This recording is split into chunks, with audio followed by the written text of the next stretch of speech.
নির্বাচনে হেরেও মুখ্যমন্ত্রীর পদে থাকার ইচ্ছের কথা জানালেন তৃণমূল কংগ্রেস নেত্রী মমতা বন্দ্যোপাধ্যায়।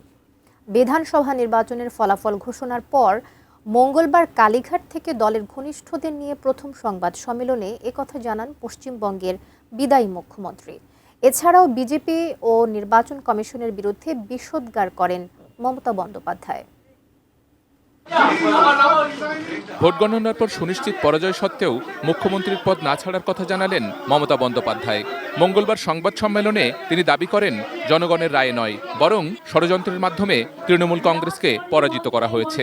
আমরা তো হারিয়ে নিয়ে যাব, হারলে আমি যদি শপথ দিতে যেতাম তাহলে আমি রেজিগনেশনটা করতাম। এখন তো কোয়েশ্চেন ডাজন্ট অ্যারাইজ। ভোটের ফলাফল নিয়ে ভারতের কেন্দ্রীয় সরকার ও নির্বাচন কমিশনের কঠোর সমালোচনা করে মমতা বন্দ্যোপাধ্যায়ের অভিযোগ, প্রধানমন্ত্রী ও কেন্দ্রীয় স্বরাষ্ট্রমন্ত্রীর হস্তক্ষেপে পুরো সরকারি যন্ত্র তৃণমূলের বিরুদ্ধে কাজ করেছে। প্রায় 100টি আসন জোর করে ছিনিয়ে নেওয়া হয়েছে। আমাদের 100 সিট জোর করে লুট করা হয়েছে এবং আমি সরি টু সে দিল্লি থেকে কায়দা করে প্রেসকে ফার্স্ট রাউন্ড কাউন্টিং হওয়ার সাথে সাথে ঢুকিয়ে দিয়েছে। আমি বুঝি নির্মাণের শিল্প, সালাম স্টিল বোঝে ডিউরেবিলিটি। সালাম স্টিল, মোস্ট ডিউরেবল স্টিল।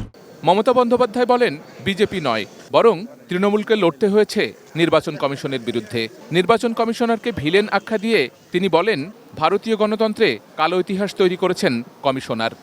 আমাদের লড়তে হয়েছে ভিলেন ইলেকশন কমিশন, যিনি ব্ল্যাক হিস্ট্রি তৈরি করেছেন ইন্ডিয়ান ডেমোক্রেসিতে।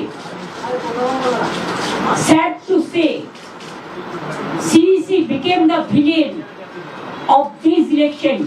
দলের নেতাকর্মীদের গ্রেপ্তার এবং IPS ও IAS কর্মকর্তাদের সরিয়ে বিজেপির পছন্দের কর্মকর্তাদের বসানো হয় বলেও অভিযোগ করেন Mamata. And they change all the IC to OC to SDO to DM to IPS, all IPS, IAS, WBCS, WBPS, all they change. And they selected from their party. And BJP play the game directly with the election commission. It's a betting, you can say. ভবিষ্যৎ পরিকল্পনা নিয়ে মমতা বলেন তিনি এখন মুক্ত বিহঙ্গ সাধারণ নাগরিক। তার লক্ষ্য পরিষ্কার, তিনি এখন Indian national developmental inclusive alliance বা ইন্ডিয়া জোটকে শক্তিশালী করতে কাজ করবেন। জানান সোনিয়া গান্ধী, রাহুল গান্ধী, অরবিন্দ কেজরিওয়াল এবং অখিলেশ যাদব সহ বিরোধী নেতারা তার সঙ্গে যোগাযোগ করেছেন এবং সংহতি জানিয়েছেন। Sheikh Abdus Salam, desk report, ATN news.